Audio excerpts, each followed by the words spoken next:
Good day po Sir Homer, no, ito yung aparato mo, 1.6 kilowatt inverter with 60 ampere MPPT. Okay?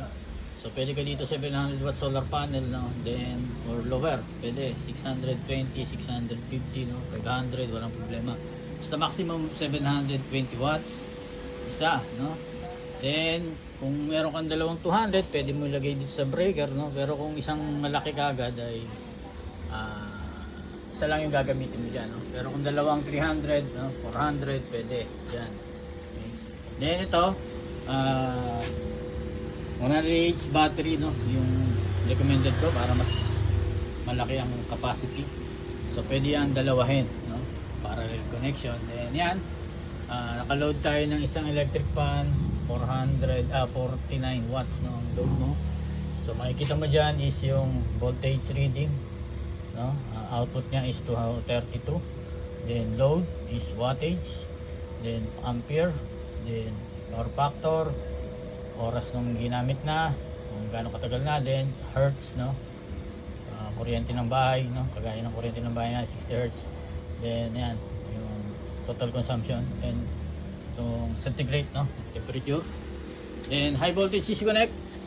So kapag umabot siya ng 14.4, mamamatay LED red, mawawala yung harvest mo, no? So dahil dinidisconnect yung solar panel natin, no? Sa ngayon meron yan 74 kasi mababa pa 13.2.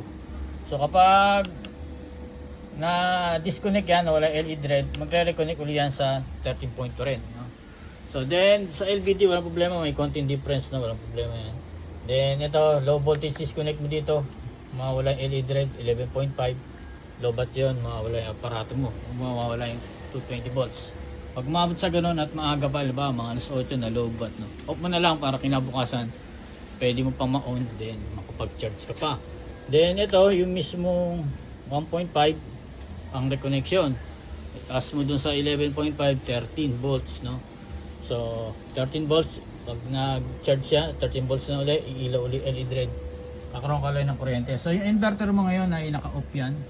So pag naka-off na ganyan, ibig sabihin ay naka-link dito sa LVD mo yan. So once na mamatay yung LVD, LED red, mawawala rin to. Pag in-on mo yan, so bypass yun. So hindi mo pinadaan doon sa LVD, no? So pwede mo naman chat or video ko sa mga concern mo, sir, no? So breaker ng outlet yan dito. Then kung gusto mo i-connect sa bahay, dito mo ka mag-tap, no?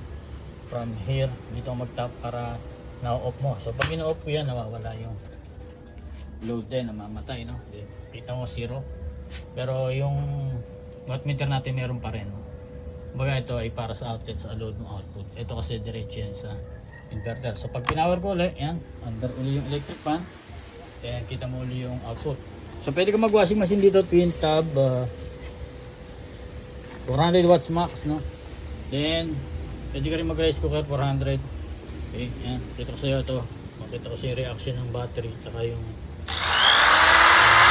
wattmeter natin.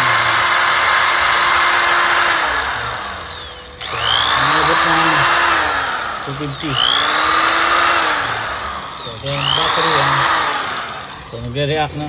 So pasip-pasip bukas na, sir, ngayon linggo is wala. So pero testing pa natin ito overnight para mapakita ko sa iyo na talagang goods na siya. Then saka Monday talaga masiship dahil sarado ang SPX natin na carrier. So salamat ulit sa pagtitiwala, sir Homer, no? Kung may concern, pwede ka mag-chat or video call. Itong relay natin ay normal, nag-iinit yan, no? Yan yung nag-disconnect dun sa solar panel natin. So salamat ulit sa pagtitiwala. Ito breaker ng dalawa ay para sa breaker ng battery rin to, MPPT to, breaker din ng battery pero sa inverter naman. So dalawa yung breaker mo para sa MPPT isa, then isa is para sa inverter. So thank you ulit, God bless.